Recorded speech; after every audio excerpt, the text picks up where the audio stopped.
Another week has come to an end and we get to see how our favorite movies are doing financially. So let's tear this thing open and see what's cooking.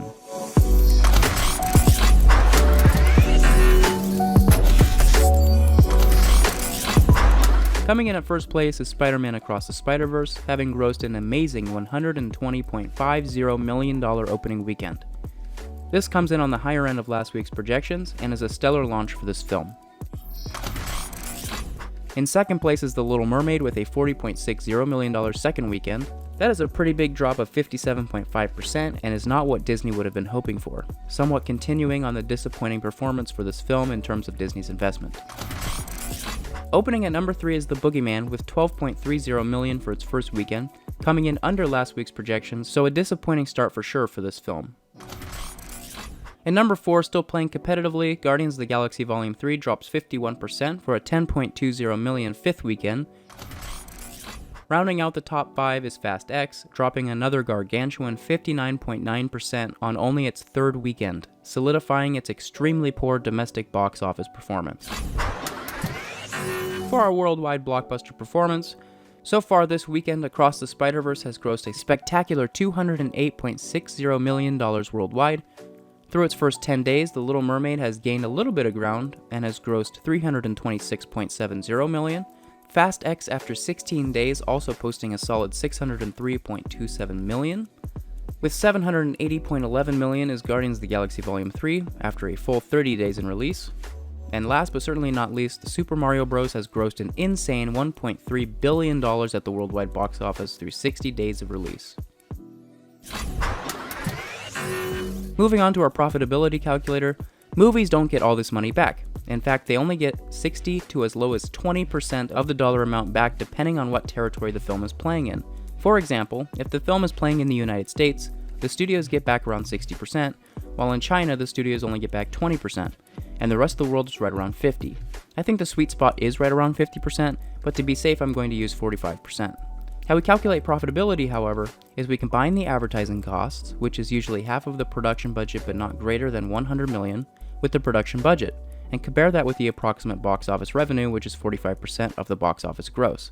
The sum of this determines our ROI, formerly known as return on investment.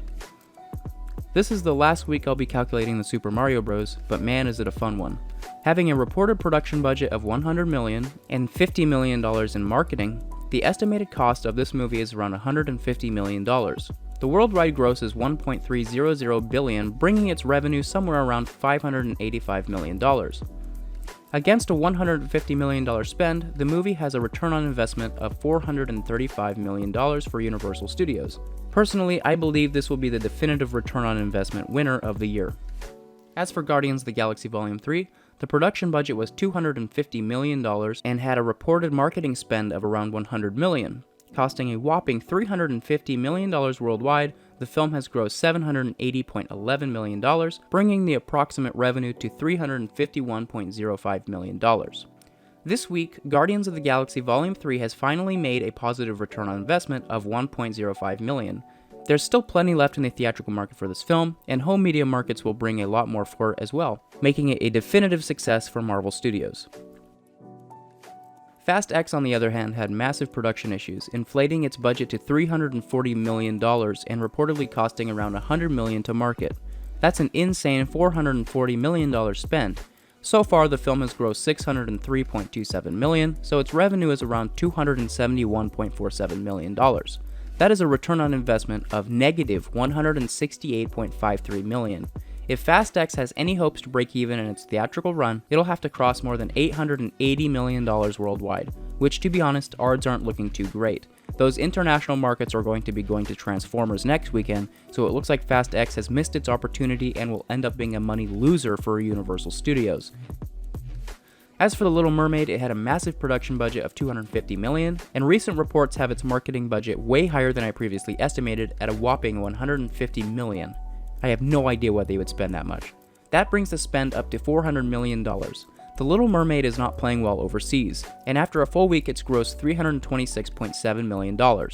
That takes its revenue down to $147.01 million, which is far from the $400 million that Disney spent. That's a return on investment of negative $252.98 million. If this film wants to break even, like Fast X, it needs probably north of $800 million worldwide. Definitely not a good look for Disney Studios, so don't count on getting a sequel to this anytime soon, if at all. Things are looking much better for newcomer Spider-Man Across the Spider-Verse, which has a reported budget of $100 million and what I would assume another $50 million in marketing, making a total spend of $150 million. Right out of the gate, Spider-Man has grossed $208.60 million, bringing its revenue to $93.87 million. Return on investment currently stands at negative $56.13 million, but with stellar reviews, this movie will be a box office winner by next week, no doubt about it. Speaking of next weekend, we have the release of Transformers Rise of the Beasts, which is tracking all over the place. Box Office Pro has it at a $37 to $46 million opening, which I think is ridiculously low. And Deadline has it pegged at $68 to $70 million, so our range right now is $37 to $70 million. Ridiculous. I think people are vastly underestimating this film. I'm guessing 60 to 80 million based on internet discourse and solid reviews. But we will see and break it all down in next week's box office report.